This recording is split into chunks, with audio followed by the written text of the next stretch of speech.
So here's, so I found your, so I like how you made things bigger and said, you know, the enemy is not the Roman Catholic Church. And I really believe that, you know, you look at in Jesus Christ, we can see everything. So like church and state is what caused humans to have enough power with demonic forces behind them to crucify God, Jesus Christ. And then church and state gave the Roman Catholic power, which gave Satan the power to crucify Christians and, you know, torture Christians. And I feel like church and state is the larger issue, but you pulled it back to Babylon, which I think is huge and important because the book of Revelation calls end time Babylon. But I'm just gonna, I have a couple things I'm hoping you can help me put these puzzle pieces together. But when I was searching through Egyptian culture, like the Egyptians, I found this interesting map to where, because the Egyptians have the Eye of Horus, right? And I saw this thing where if you cut a brain in half, it actually has the Eye of Horus in it. And it has, you know, the shape of the eye and the stem, you know, that little stem that comes down on the eye. I meant to bring the picture. But in the Eye of Horus, it has all the different points in the body to where you can tell that back in Egyptian days, mummification, everything, they were working in pharma and mind control. And I feel like mind control probably stems back to Egypt. But I'm just curious how you see Egypt versus Babylon and why God calls it the end time Babylon and rather than Egypt. And with like the bloodlines, you know, if you've put things together, why Babylon versus Egypt?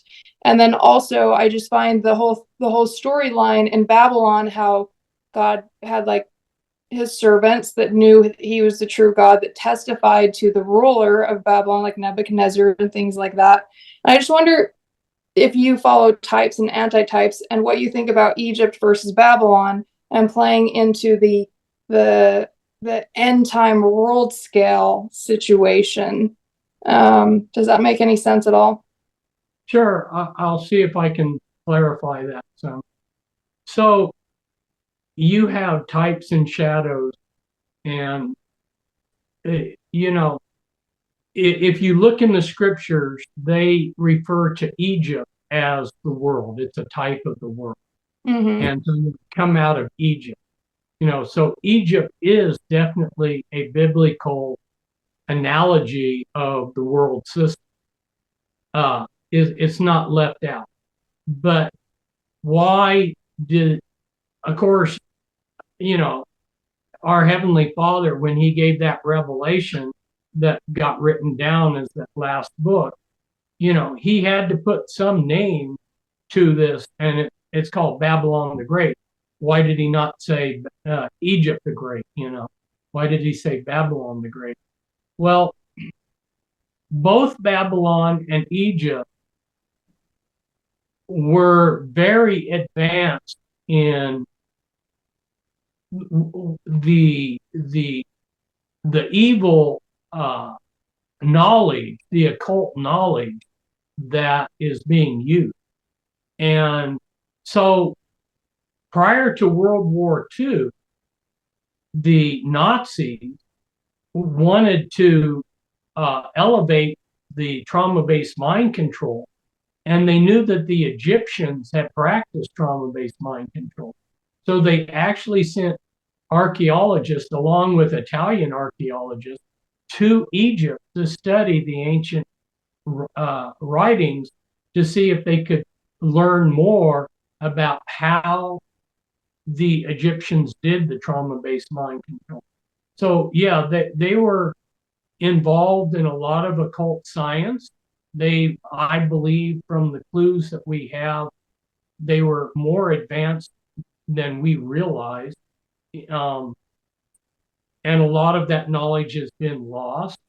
Some of it perhaps secretly came through the secret society. Not lost, it's hidden. Why Babylon? If Egypt was so skilled in these kind of occult sciences, why Babylon? Well, first, Babylon preceded Egypt. And a lot of people don't realize the first pharaoh of Egypt, he was actually a governor from Mesopotamia. And at that time, it's a little known fact, at that time, the Mesopotamian Empire was over there at Harappa and also Egypt. It was all combined into one unified empire. And they had a picture writing that then split up three different ways. You see the Harappan picture writing, they're not deciphered. The Sumer and the and the cuneiforms, they've done a good job of deciphering that. But that was picture writing before it became cuneiform. Cuneiform was based on picture writing. And then there was a prototype, a proto written language that was used in Egypt before they went to the hieroglyphics and the hieratic. The hieratic is the cursive, hieroglyphics is the formalized thing that you put on the monument. So it evolved.